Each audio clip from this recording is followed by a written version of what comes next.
का है श्लोक। श्लोक है ना? जी पंडित जी। हाँ, तो उसमें 5 श्लोक तक तो स्तुति जो है की है। एक एक लगायत 5 तक तो स्तुति की है। तो हेलो। हाँ पंडित जी सुन रहा हूँ, आवाज आ रही है। हाँ, तो वो तो पढ़ लेना स्तुति, उसमें कोई ऐसी खास बात नहीं ज्यादा विचार करने की। जी फिर पंडित जी। छठे छठे श्लोक से बात शुरू हुई है। ओके। तो उसमें अनेकांत वाली बात उठाई है प्रारंभिक चरण में। जी पंडित जी। हाँ, और विषय यही है मूल, शातवाद और अनेकांत। माने हम जितना ज्यादा सोच सकते उतना हमें शातवाद अनेकांत पूछना है, क्योंकि ये नियमावली है। शातवाद अनेकांत नियमावली है। यदि हमारा नियम पक्का हो जाएगा तो जहां तक प्रयोग करने का प्रश्न है, नहीं फिर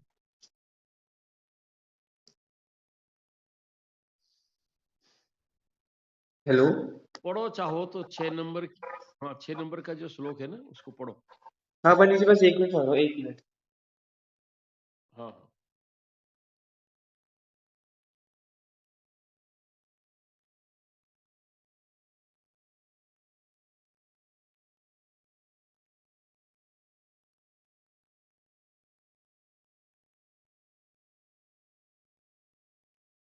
हाँ, 6 नंबर का पढ़ना था पंडित जी।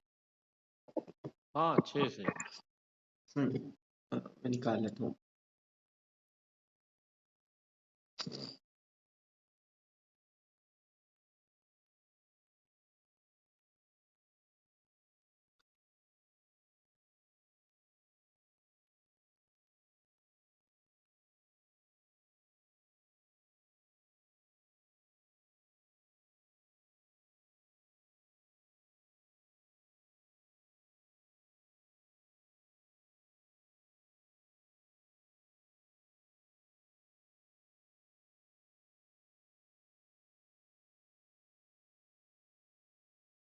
इसमें बहुत आगे है ना, तो वो समय लग रहा है, बस निकल ही गया। हम्म।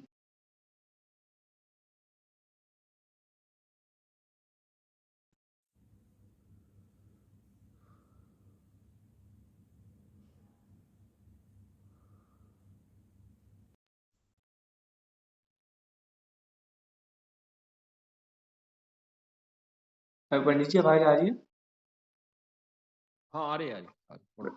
1 मिनट निकाल लो पंडित जी, 1 मिनट। हम्म,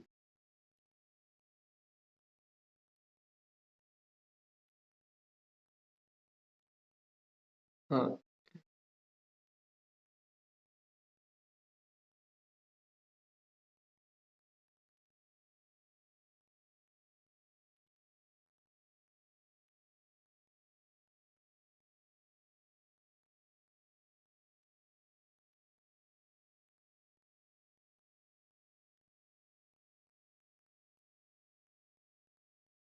पंडित जी आपके पास ग्रंथ रखा है क्या? यार मैंने बोला है बच्चों को ढूंढने के लिए, तो ढूंढ रहे हैं, वो अभी मिला नहीं मेरे को। ओके। हाँ, तो वो करते हैं प्रयास, मिल जाएगा तो ज्यादा ठीक रहेगा।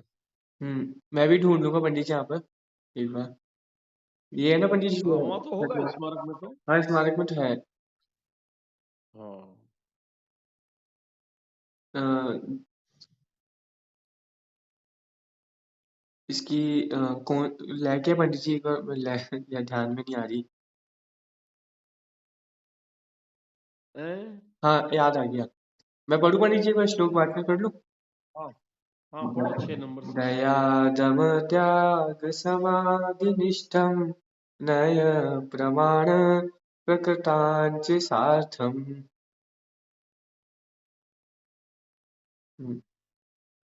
अधस्य मन्यैरखिलैः प्रवादैः येन त्वदीयं मतमद्विद्युतयम्। यहाँ से पढ़ोगे पंडित जी एक बार? हाँ पढ़ो, हिंदी पढ़ो।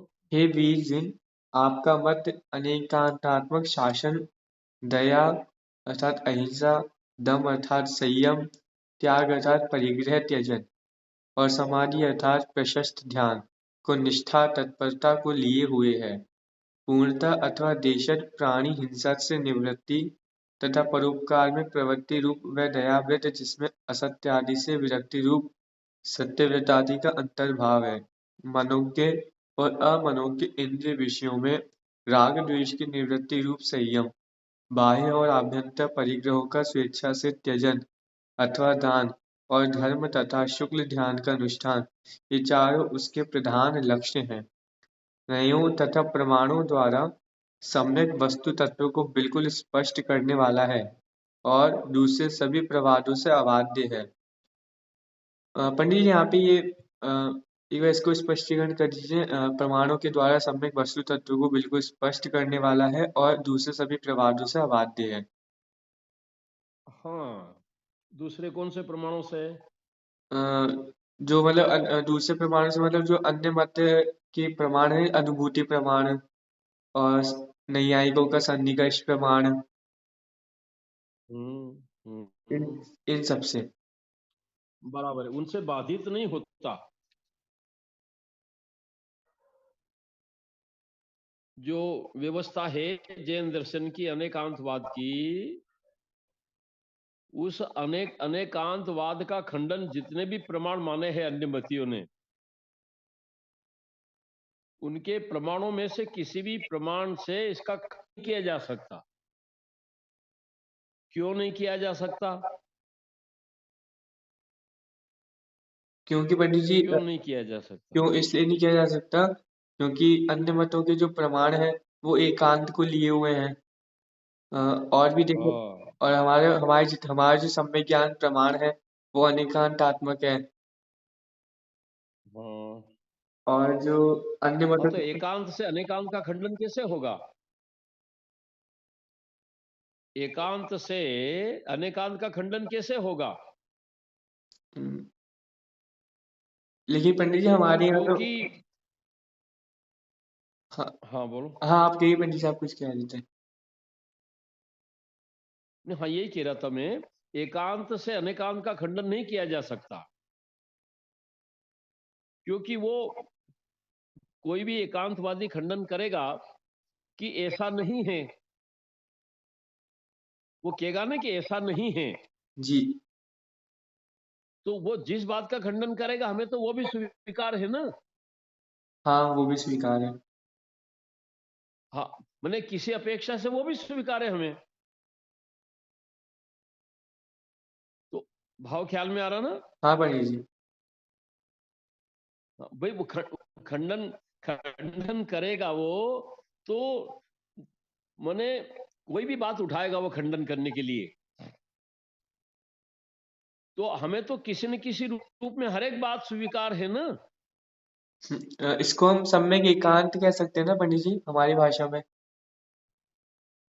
हाँ हाँ, कोई दिक्कत नहीं, सम्यक एकांत तो है ही है, क्योंकि अपेक्षा लग गई तो सम्यक एकांत हो गया ना। हम्म देखिए, अपेक्षा बड़ी चीज है, अपेक्षा बड़ी चीज है। कोई भी अन्य दार्शनिक जैन दर्शन की किसी भी बात का खंडन नहीं कर सकता। क्यों नहीं कर सकता? क्योंकि वो जिसका खंडन करने जाएगा वो हम कहेंगे हमें स्वीकार है ये तो इस अपेक्षा से।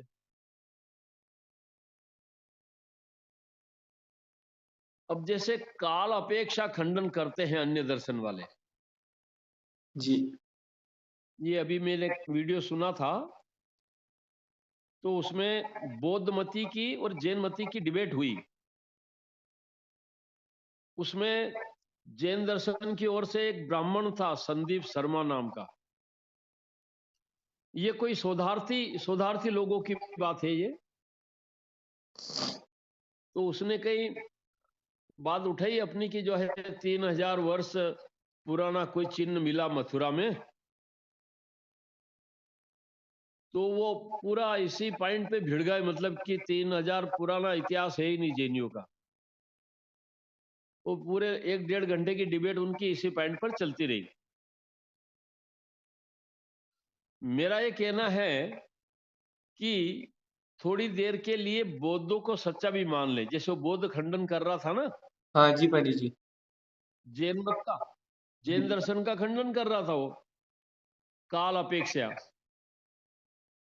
तो 1 मिनट के लिए ऐसा मान ले कि उनका बौद्ध दर्शन सही है और जैन दर्शन झूठा है, ऐसा मान ले 1 मिनट के लिए। तो प्रश्न ये होगा कि क्या सच्चा अनादि है और क्या झूठा अनादि नहीं है? जैसे सम्यक्त्व माने सम्यक दर्शन अनादिकालीन है, तो क्या मिथ्या दर्शन अनादिकालीन नहीं है? है पंडित जी। नहीं, उसके बिना आपका सम्यक दर्शन भी सिद्ध नहीं होगा। हाँ पंडित जी, सही कहा आपने एकदम। अगर आप ये कहोगे, हाँ, माने मिथ्या दर्शन के बिना सम्यक दर्शन भी सिद्ध नहीं होगा। आ रही बात, ख्याल में आ रही ना? हाँ पंडित जी, इसको ऐसा भी लेंगे ना कि हमारे यहाँ पक्ष तो है, उसके साथ विपक्ष भी अनादि से है, तो हाँ विपक्ष के बिना पक्ष भी सिद्ध नहीं होगा। हाँ, बराबर है, बराबर है। दार्शनिक शैली में ऐसा कह सकते हैं कि विपक्ष के बिना पक्ष भी सिद्ध नहीं होगा और पक्ष के बिना विपक्ष सिद्ध नहीं होगा। तो कहने का अभिप्राय ये कि काल माने कहीं ना कहीं उसकी सामने वाले की मान्यता में क्या चल रहा है। देखिए, जो भी बौद्ध मत का जो था विद्वान, वो तो कहीं ना कहीं उसके दिमाग में ये बात चल रही थी कि सच्चा है वो अनादि है और झूठे हैं वो बाद में उत्पन्न हुए। हम्म। यद्यपि समझ वो जैन वाला भी नहीं रहा था, वो भी वो भी इस पॉइंट पे लड़ रहा था ना, ये भी उस दोनों एक ही पॉइंट पे लड़ रहे थे। मेरा कहना है कि भाई ये तो पक्ष ही नहीं बन रहा है ना, जी पंडित जी। ये तो पक्ष ही नहीं बन रहा है। सच्चा अनादि माने कौन अनादि दोनों में से, सच्चा अनादि की झूठा अनादि, ये पक्ष ही नहीं बनेगा ना। हाँ जी पंडित जी, सही बात, नहीं बनेगा। हाँ, पक्ष ही नहीं बनेगा, तो मतलब हमें पक्ष ही नहीं बनेगा ये। दोनों को अनादि मानना पड़ेगा। हाँ, दोनों को अनादि मानना पड़ेगा और फिर पक्ष ये बना कि भाई दोनों अनादि है तो सही कौन और गलत कौन, ये पक्ष बनेगा। जी ओके। बात ख्याल में आ रही है ना? हाँ पंडित जी। देखिए, झगड़े से कैसे बचना, विवाद से कैसे बचना और अपनी ताकत को हम अन्यथा खर्च नहीं करें, उससे कैसे बचना, ये चतुराई हमारे अंदर होना चाहिए। चाहे हम, अब जैसे तुम पढ़ रहे हो, चाहे तुम अपनी क्लास वाले से चर्चा कर रहे हो या किसी मतलब दूसरे मत वाला पढ़ने वाला है उससे चर्चा कर रहे हो, या किसी अन्य मत के गुरु से चर्चा कर रहे हो, या अपने ही मत के गुरु से चर्चा कर, किसी से भी चर्चा कर रहे हो, अगर ये बुद्धि आपकी प्रखर है इस पॉइंट के ऊपर कि वास्तव में पक्ष माने जो चर्चा चल रही है वो पक्ष भी बन रहा है कि नहीं बन रहा है, यदि वो पक्ष ही नहीं बन रहा है तो फिर उस पर बुद्धि खर्च करने का कोई अवसर ही नहीं है। सही बात है पंडित जी। तो यहाँ यहाँ माने कोई इसको पक्ष बनावे कि माने कोई भी दो दर्शन वाले खड़े हैं, बौद्ध वाला खड़ा है, एक जैन वाला खड़ा है, और दोनों ही इस बात के लिए लड़ रहे हैं कि दोनों में से कौन अनादि, दोनों में से दोनों ही अपने मत को पुराना सिद्ध करने के लिए पुरुषार्थ कर रहे हैं। तो मेरा ये कहना है कि वो पक्ष ही नहीं बन रहा है। ये बात ख्याल में आ रही है ना अच्छी तरह से? हाँ पंडित जी, एकदम ख्याल में आ गई। हाँ, क्योंकि सिद्ध ही नहीं होगा वो, मिथ्यात्व के बिना सम्यक तो सिद्ध ही नहीं होगा। ये एक बात ख्याल में होगी ना, पहले चल चुकी है अपनी। हाँ पंडित जी। मैंने एक एक ऐसी पढ़ाई, हिंदू जगत की तुलना में काल्पनिक जगत बड़ा होता है। पंडित जी क्या कहा आपने? एक मिनट लिख लेता हूँ मैं। हाँ, मैंने ये कहा, एक ऐसी पढ़ाई चलती है, विद्वान लोग पढ़ाते हैं कि वास्तविक जगत की तुलना में काल्पनिक जगत बड़ा होता है।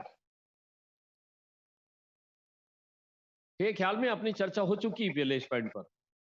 हाँ पंडित जी, मतलब कि आपने मेरे को बताया था कि जो वास्तविक है उसको नहीं पढ़ाकर अपने मन से कुछ और बनाकर फिर बताते हैं।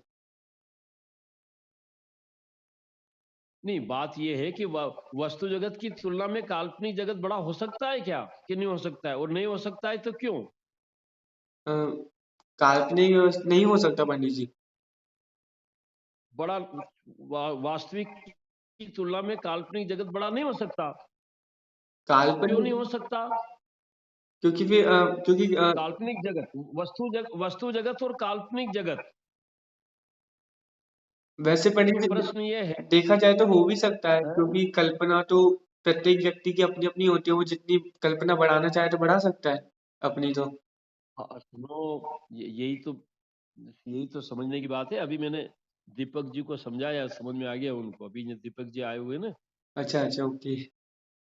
हाँ, देखिए, मैंने ये कई हर एक जगह यही पढ़ाया जाता है कि वास्तविक जगत की तुलना में काल्पनिक जगत बड़ा होता। तेरे को भी शल्य खड़ा हो गया ना, पहले अपनी बात चली थी, पहले भूल हाँ गया तू उसको। देखो सुनो, मेरा ये कहना है कि एक ऐसा नया भाष करो जिसके सामने नए नहीं हो। भाई, काल्पनिक जगत बड़ा कब होगा? कि जब आपका नए का क्षेत्र छोटा होगा और नया भाष का बड़ा होगा, तभी तो काल्पनिक जगत बड़ा होगा ना। हाँ पंडित जी, सही बात है। बात ख्याल में आ रही कि नहीं? हम्म। में नयों की तुलना में नया भास का क्षेत्र बड़ा होगा, तभी तो वस्तु जगत की तुलना में काल्पनिक जगत बड़ा होगा ना। हाँ पंडित जी। सारी बात ख्याल में आ रही है? हम्म। ये बात नहीं बोल रहा हूं मैं, नहीं आ रहा? आ रहा है पंडित जी, आ रहा है, आवाज आ रही है, आ रहा है, मुझे समझ आ रहा है। हाँ, तो मेरा ये तर्क है, यहाँ पर मेरा ये प्रश्न है कि कोई एक ऐसा नया भास खड़ा करके दिखाओ जिसके सामने नए न हो। जिसके सामने नई नहीं हो। अ, हाँ, नए नहीं हो, ऐसा नया भास खड़ा करो कोई। जैसे कि हम। वो सिद्ध ही नहीं होगा ना नया भास नए के बिना। हाँ, सिद्धि नहीं होगा, सही बात है पंडित जी। लेकिन अरे कोई बात झूठी,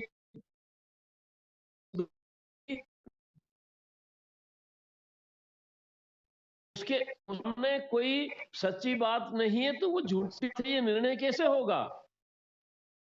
सही सही का मतलब एक हमारा पक्ष हमारी सच्चा। बात ख्याल में आ हाँ, रही? एक पक्ष सच्चा भी होना चाहिए। तो सच्चाई पक्ष नहीं है तो भी झूठा हाँ, पक्ष तो सिद्ध ही नहीं होगा। हाँ, तो बिना पक्ष का विपक्ष हुआ, ये पक्ष पंडित जी, आपके यहाँ का में ऐसा हो सकता है कोई पक्ष है और उसका विपक्ष नहीं है? नहीं हो सकता पंडित जी। घटेगा ही नहीं। देखो सुनो, और पढ़ाने में अधिकतर विद्वान लोग ऐसे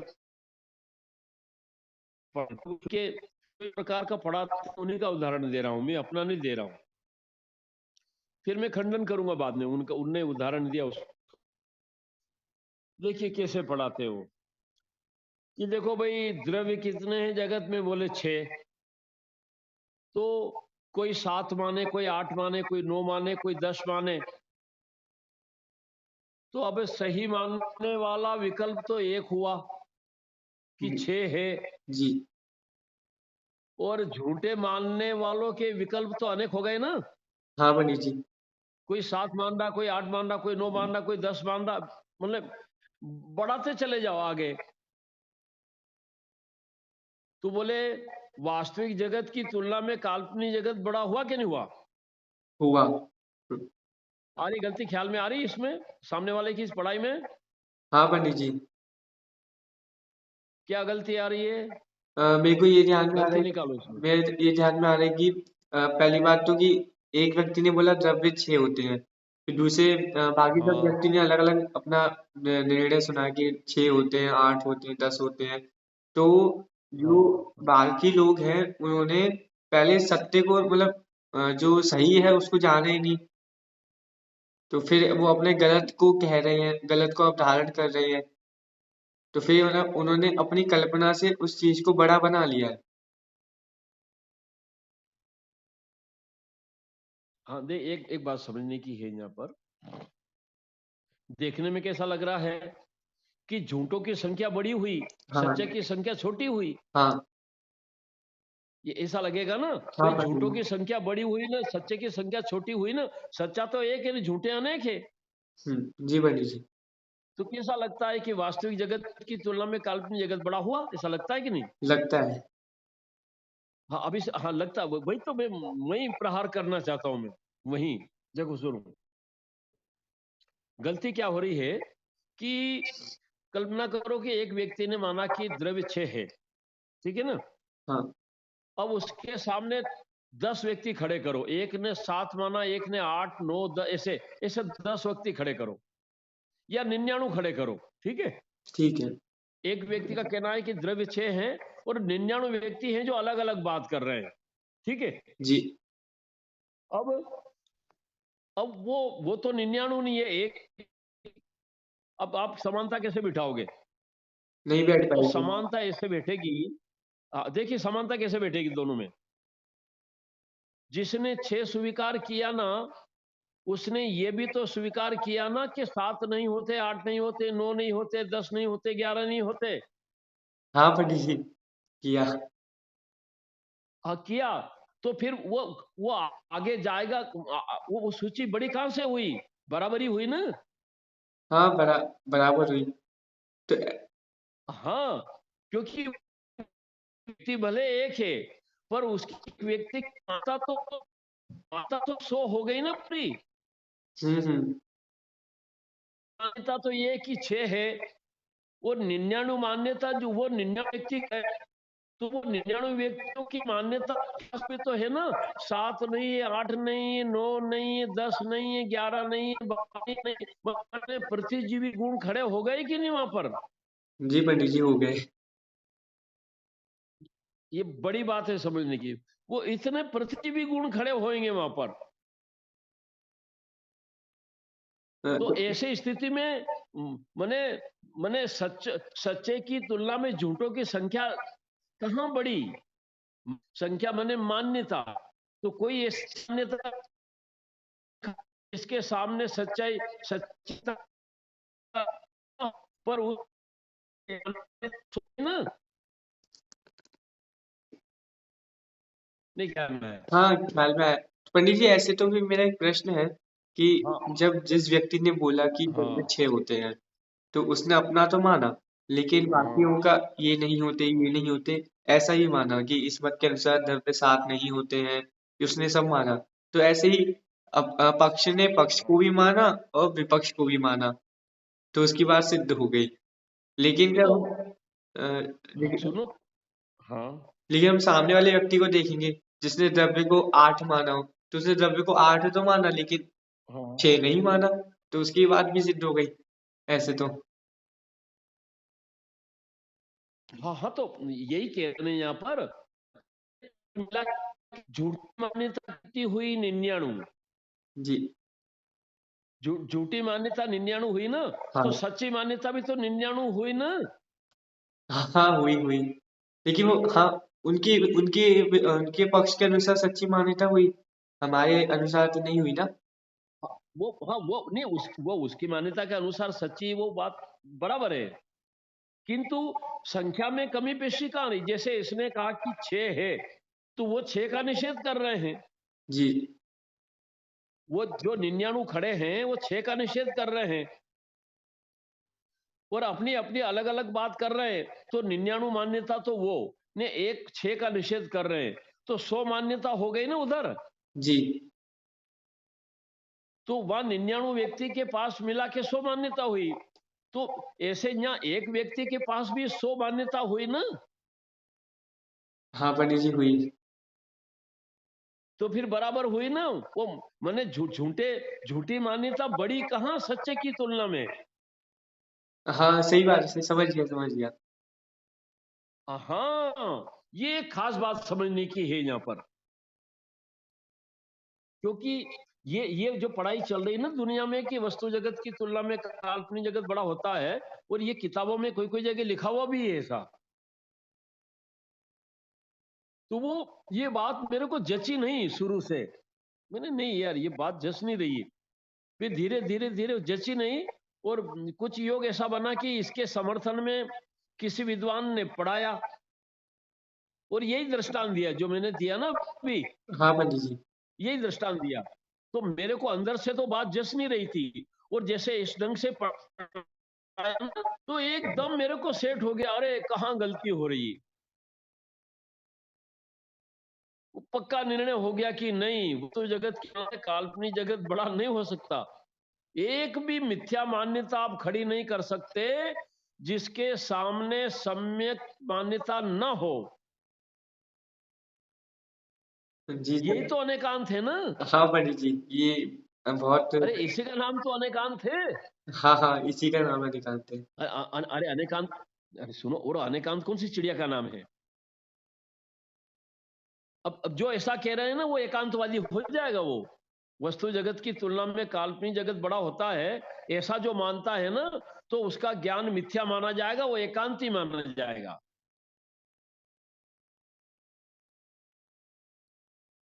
आ रही बात, ख्याल में आ रही है? हाँ पंडित जी, एकदम ख्याल में आ गई।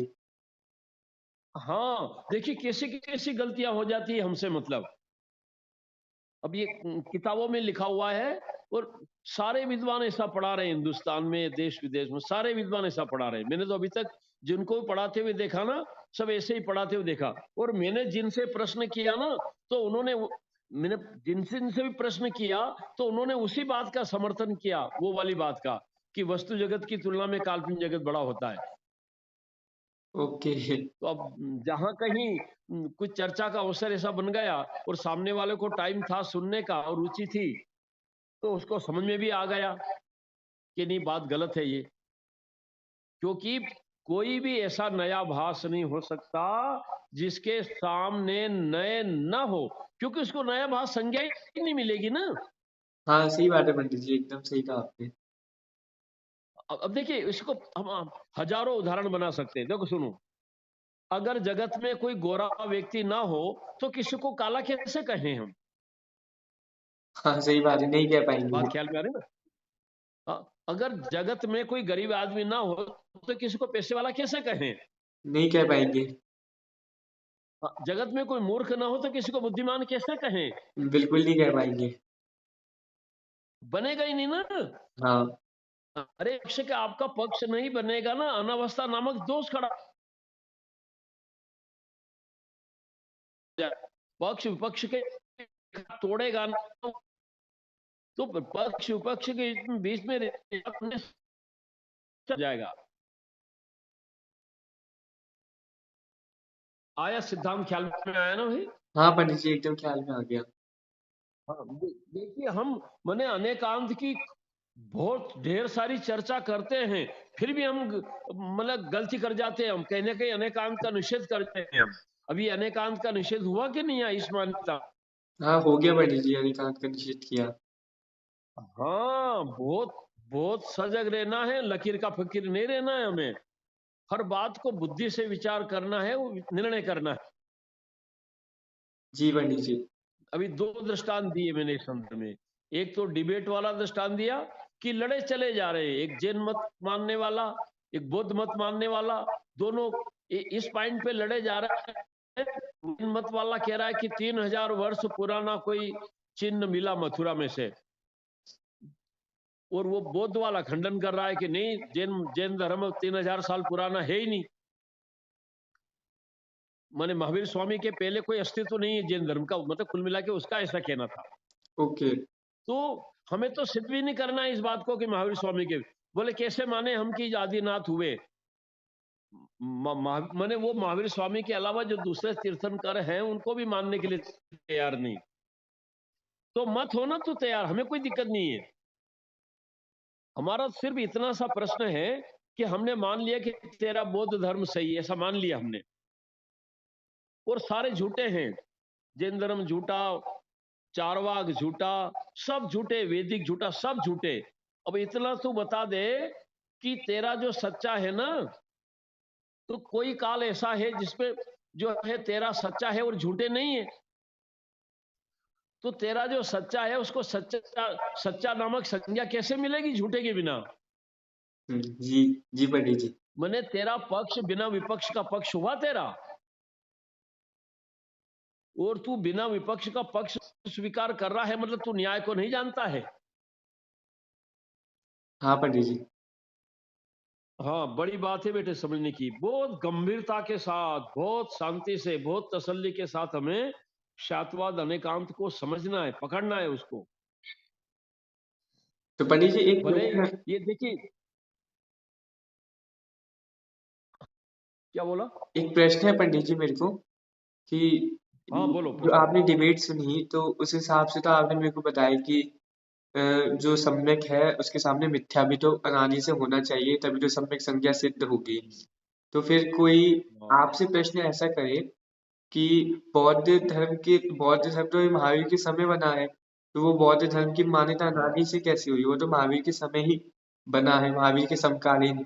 तो बौद्ध तो अनादि से है नहीं, तो फिर आप उसको मिथ्या नहीं संज्ञा सुनो। कैसे सिद्ध करेंगे? हाँ देखो, सुनो क्या है, आयु समझने की कोशिश करो। ये जो 363 मत मारिच के जीव ने चलाए ना, जी। बहुत स्थूल कथन है। चलाए मतलब उनको हाईलाइट किया, वो पहले नहीं थे ऐसा नहीं है। मेरा एक कहना है, आप कोई भी चीज को सर्वथा साधी सिद्ध नहीं कर सकते आयुष। मैं एक बहुत बड़ी बात कह रहा हूं। जी पंडित जी। मैं एक बहुत बड़ी बात कह रहा हूं। मैं अभी अभी धर्म की बात भी नहीं कर रहा हूं फिलहाल, मैं एक जनरल बात कर रहा हूं। आप कोई भी एक ऐसी चीज खड़ी करके दिखाओ जो अनादि नहीं है, सादी है, सर्वथा सादी है, अनादि नहीं है। ऐसी कोई भी चीज खड़ी करके दिखाओ, मेरा ये कहना है। हम्म, कोई भी नाल पूरे जगत में, ये इतना बड़ा विश्व है ना, जी। इस इतने बड़े विश्व में से कोई भी ऐसी चीज दिखाओ और उसके बारे में ये सिद्ध करो कि ये इसका उत्पाद पहली बार हुआ, इसके पहले ये चीज नहीं थी। कोई भी चीज खड़ी करके दिखाओ। हम्म, नहीं हो पाएगी। जैसे कि कोई आपके घटेगा ही नहीं वो। हाँ, नहीं घटेगा। देखिए, घटेगा ही नहीं। ये बहुत बड़ा सिद्धांत है, ये बहुत बड़ा सिद्धांत है। कोई भी चीज सर्वथा साधी सिद्ध ही नहीं होती। एकांत है ना वो, जी पंडित जी। सिद्ध ही नहीं होगा वो। आपको हर एक चीज की परंपरा अनादि मानना पड़ेगी। जैसे बीज और वृक्ष जैसे चलते ना, ये प्रश्न, ये वो अंडा और मुर्गी, हाँ हाँ हाँ। पहले कौन, ऐसा प्रश्न करते ना लोग पे वो बहुत। हम जब छोटे थे ना, तो हम पंडितों को परेशान किया करते थे कि पहले अंडा आया कि मुर्गी आई, पहले बीज आया कि वृक्ष आए। बिल्कुल, मैंने हम जब मैंने छठी सातवीं में पढ़ते थे ना, उस समय पंडितों को, जो वैदिक मत के पंडित होते थे, उनको परेशान किया करते थे। अब क्या गलती है इस प्रश्न में? इस प्रश्न में गलती की अंडा या मुर्गी, तो फिर पहले हमने अगर अंडे के बिना मुर्गी नहीं होती, मुर्गी के बिना अंडा नहीं होता, तो दोनों अनादि से है। हाँ, तो ये देखिए प्रश्नाभास हुआ ना ये। हाँ, प्रश्नभास हुआ, सही बात है। हाँ, क्योंकि उसकी मान्यता में कहीं ना कहीं ये चल रहा है कि मने मने मुर्गी और अंडे की परंपरा है वो सादी है, क्योंकि सादे के बिना क्रम गठित नहीं होता ना। हाँ, सही बात है।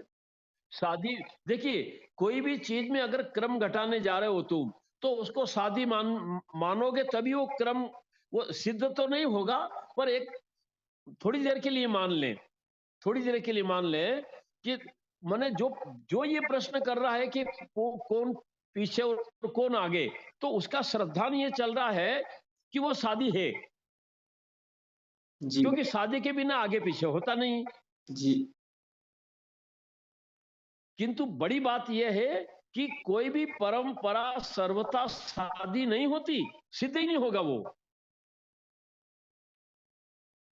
जीव और कर्म के बंध को यदि कोई सर्वथा अनादि माने तो मोक्ष का अभाव ठहरे, और यदि जीव और कर्म के बंध को कोई सर्वथा साधी माने तो बोलो। जीव और कर्म के बंध को सर्वथा साधी, तो फिर तो हाँ, माने तो क्या होगा? फिर ना तो मोक्ष तो मोक्ष तो कभी मोक्ष भी साधी मानना पड़ेगा पंडित जी। नहीं नहीं, उसका फल दिखाना है। देखिए, सर्वथा अनादि मानेंगे तो मोक्ष का अभाव ठहरेगा। जी जीव और कर्म के बंध को सर्वथा अनादि मानेंगे तो मोक्ष का अभाव ठहरे। मोक्ष पंडित मोक्ष सिद्ध नहीं होगा आपका, सर्वथा अनादि मानेंगे तो। कैसे पंडित जी, सर्वथा अनादि मानना पड़ेगा ना कि जीव भी अनादि से है, उसको अनादि धारण सुनो, करना हो रहा है। अरे सुनो, देखो सुनो, मैं ये कह रहा हूं यहां पर कि अगर जीव और जीव और कर्म का बंधन उसको सर्वथा अनादि मान लिया किसी ने, जी ठीक है, अब अनादि मान लिया सर्वथा, तो सर्वथा कि कर्म का जीव के साथ कभी संयोग नहीं हुआ, ये सिद्ध हुआ ना। हाँ जी अरे अनादि के फल में ये गठित हुआ ना कि कर्म का जीव के साथ कभी संयोग नहीं हुआ। हाँ, नहीं हुआ तो फिर हाँ सही बात है। हाँ, नहीं हुआ, तो अब नहीं हुआ तो वियोग कैसे होगा? हाँ, फिर मोक्ष ही नहीं हो पाएगा उसको। हाँ, तो यही कह रहे हैं ना कि बिना संयोग के वियोग सिद्ध नहीं होता, और और यदि कर्म का वियोग सिद्ध नहीं होगा तो मोक्ष भी सिद्ध नहीं होगा। हाँ पंडित जी, सही बात है। बड़ी बात बता रहा हूं बेटे, में वे शंकराचार्य को पढ़ा था मैंने, श्रीमद् भगवद गीता शांकर भाष्य। तो इस पॉइंट के ऊपर आदि शंकराचार्य ने 17 पेज में निरूपण किया है। 17 पेज। तो ऐसे अनेक प्रश्न उठाए, किंतु आदि शंकराचार्य को समाधान नहीं हुआ, ऐसा मेरे को समझ में आया। वो दार्शनिक था ना, प्रश्न तो योग्य उठाए उसने। हाँ प्रश्न उठाया उसने कि यदि अनादि माने तो क्या होगा, कि अनादि मानेंगे तो मोक्ष का भाव ठहरेगा। देखिए, चिंतक तो था ही ना वो, हाँ पंडित जी। किंतु कहीं ना कहीं मिथ्यात्व, कहीं ना कहीं मिथ्यात्व की उग्रता थी, इसलिए वो अनेकांत पकड़ नहीं पाया वो जीव, हाँ सही बात है पंडित जी। इसलिए वहीं खड़ा रह गया वो।